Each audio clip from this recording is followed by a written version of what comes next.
ஆச்சி மசாலா எந்த சமையலும் ருசி தேடும் ரகசியம் 20 ரூபாய். ஜூலை மாதம் துவங்கியதிலிருந்து மழை அளவு அதிகரித்து வருவதால் தென்மேற்கு பருவமழையின் பற்றாக்குறை 40%-இருந்து 23% குறைந்துவிட்டதாக இந்திய வானிலை ஆய்வுத்துறை தெரிவித்துள்ளது.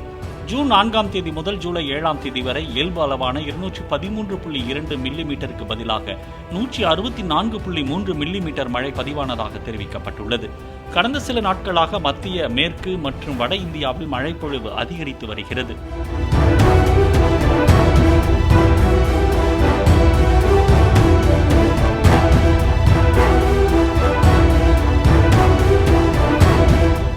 ஆச்சி மசாலா எந்த சமையலும் ருசி தேடும் ரகசியம் 20 ரூபாய்.